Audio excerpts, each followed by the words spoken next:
Hiyo tenaga! Seperti biasa, bagaimana kabar kalian di minggu ini? Selamat berakhir pekan ya nakama, sehat selalu beserta dengan keluarga dan jangan lupa untuk selalu bersyukur. Nah, di minggu ini kita akan mencoba memprediksikan tentang apa yang akan terjadi selanjutnya di One Piece chapter 1094. Mengingat di minggu depan chapter akan rilis kembali. Akan ada beberapa prediksi yang masih terkait dengan insiden Egghead yang mengancam Vegapunk dan bajak laut topi jerami. Begitu juga dengan lanjutan cerita yang dimana Vegapunk berhasil untuk mengontrol balik semua pasifista untuk menghapus semua pasukan marinir di pulau tersebut. Jadi, tentu seperti biasa sebelum masuk ke dalam pembahasan jangan lupa subscribe, like, dan komen untuk bentuk support kalian atas channel ini ke depannya. Jika sudah, terima kasih banyak dan bersiaplah nakama. Tarik jangkar dan mari kita berlayar.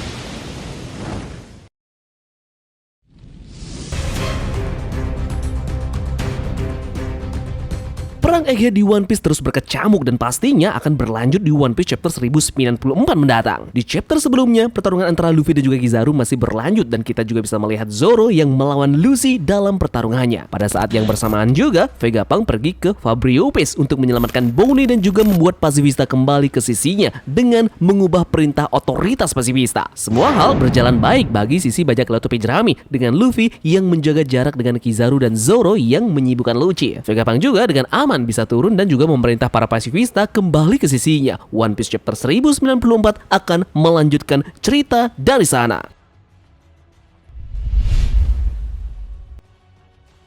Satu hal yang dapat dipastikan adalah One Piece chapter 1094 pasti akan meneruskan pertarungan antara Luffy dan juga Kizaru. Kedua karakter ini terlihat bertarung di chapter sebelumnya. Namun yang mengagetkannya adalah Laksamana Marinir ini tampak tidak terlalu berniat bertarung. Sebaliknya, misinya lebih penting baginya dan sebagai hasilnya dia mencoba untuk terbaik untuk menyingkirkan Luffy sehingga dia mendapatkan kesempatan untuk membunuh Vegapunk. Jika dia terlibat dalam pertarungan panjang dengan Luffy, dia tahu bahwa peluangnya untuk menyingkirkan Vegapunk akan sangat kecil. Karena itulah akan lebih pintar baginya untuk membuat Luffy sibuk dengan trik kecilnya seperti Kage Bunshin Cahaya dan menyelesaikan pekerjaan sebenarnya. Dia sudah mencoba sekali di chapter sebelumnya dan di chapter berikutnya kita mungkin melihatnya melakukan ini sekali lagi. Harus diingat bahwa ya Vegapunk saat ini berada di Fabrio Peace. Meskipun Frontier Dome sudah terkunci, Kizaru ini terbuat dari cahaya dan dia dapat dengan mudah melewatinya. Di sisi lain, Luffy mungkin harus memaksa dirinya keluar dari kubah dan juga untuk mengikutinya sehingga ke Fabrio Peace. Disitulah sisa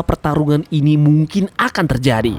Biasanya Vegapunk akan terancam jika dia naik ke level di bawahnya sendirian. Namun dia memiliki Sanji bersamanya. Bahkan jika Kizaru menyerang, juru masak ini akan dapat menjaga mantan ilmuwan pemerintahan dunia tersebut. Luffy telah melintasi Frontier Dome 2 kali dan dia diharapkan melakukan itu sekali lagi jika perlu.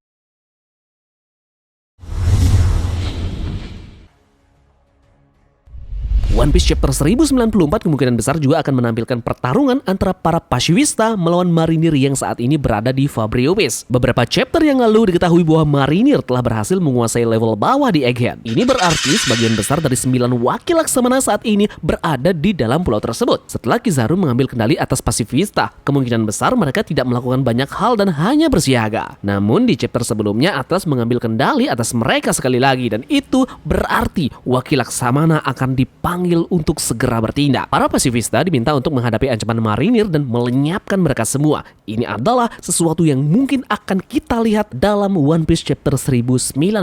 Para cyborg kuat ini akan menunjukkan tingkat kekuatan mereka yang sebenarnya.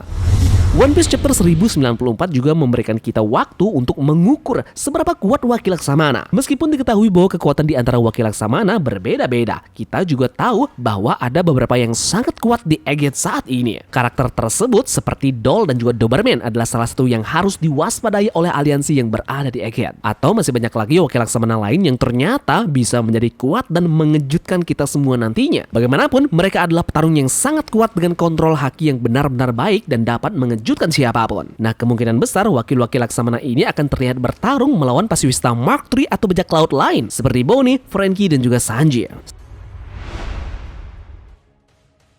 Dengan Atlas yang mengambil kendali atas Pacifista, kita akan benar-benar melihat cerita yang sangat menarik lagi di chapter 1094. Berkali-kali di arc ahead ini, hierarki kontrol Pacifista telah dijelaskan. Meskipun Vegapunk memiliki tingkat kendali tertinggi atas para Pacifista di pulau tersebut, yang paling atas tentunya adalah 5 tetua alias Gorosei. Nah, tanpa sepengetahuan Vegapunk, salah satu dari 5 tetua yakni Saturnus saat ini berada tepat di luar dari pulau dan berada di atas salah satu kapal. Kita mungkin bisa melihat Pacifista di sisi Vegapunk dan para bajak laut untuk sementara waktu. Namun, tidak akan lama sampai Saturnus terpaksa bergerak dan memerintahkan Pacifista ini untuk mendengarkannya dan menyerang semua bajak laut. Ini adalah titik plot yang akan dimulai dan berlaku dalam waktu dekat. Mengingat panel yang tidak menyenangkan, kita lihat di One Piece chapter 1093 berakhir. Waktunya Gorosei akan bertindak serius sekarang. Jika ini benar-benar akan terjadi, maka One Piece chapter 1094 akan melihat bajak laut topi jerami akan benar-benar berbahaya. Mereka tidak punya tempat untuk lari lagi dan kekuatan musuh akan terlalu besar. Kita saat ini tahu bahwa Luffy saat ini sedang sibuk bertarung melawan Kizaru dan Zoro bertarung melawan Luffy. Sanji, sekuat apapun dia, tidak akan mampu melawan 50 Pacifista dan 9 wakil Laksamana. Nah, jadi bajak laut topi jerami tidak memiliki cukup daya tembak untuk melawan sebuah kekuatan besar ini. Peluang kemenangan tentunya akan semakin berkurang jika Saturnus sendiri yang memutuskan untuk ikut bertarung. Namun ada satu kartu as yang bisa membantu mereka dalam pertempuran ini nantinya.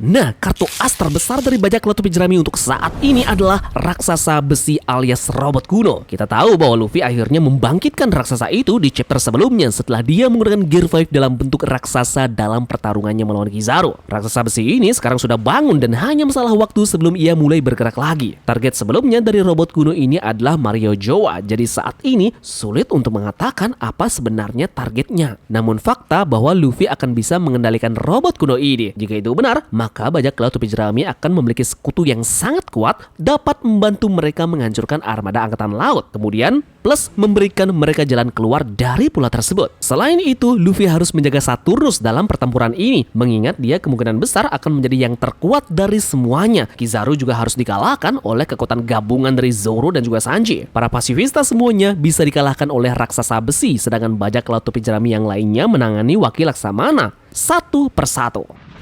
Nah, lagi dan lagi, semoga saja bajak laut topi jerami ini tidak akan bernasib sama seperti dua supernova yang lainnya, yakni bajak laut Iyotasuki dan bajak laut Hati. Kedua bajak laut itu telah hancur dan juga kalah oleh musuhnya masing-masing. Seperti yang Tamagon prediksikan kemarin bahwa kru bajak laut Luffy akan mengalami nasib yang serupa, namun dengan status menghilang, bukan kalah dan juga hancur. Jadi, pola hasil pertarungan dari ketiga supernova ini akan berbeda, yakni musnah, dikalahkan, dan juga menghilang. Dengan asumsi ya bahwa ketika bajak laut ini benar-benar kalah melawan musuhnya. Nah, namun ini masih dugaan ya. Untuk saat ini hanya robot kuno satu-satunya yang akan menjadi penyebab tanda petik menghilangnya kru bajak laut topi jerami beserta dengan Vegapunk di Pulau Egghead. Karena tentu saja dengan kondisi yang benar-benar seperti ini tidak akan memungkinkan bagi aliansi Luffy akan bekerja keras untuk memenangkan pertarungan ini. Jadi bagaimana pendapat kalian mengenai hal ini? Silahkan tulis di kolom komentar jika kalian punya pendapat yang berbeda ya. Terima kasih dari kalian yang sudah mau ikut berlayar bersama-sama Tamagon hari ini. Mohon maaf juga ada informasi yang miss maupun analisa yang berlebihan. Sampai jumpa di spoiler besok ya. Sekian dari Tamagon dan turunkan jangkar. Mari kita berlabuh.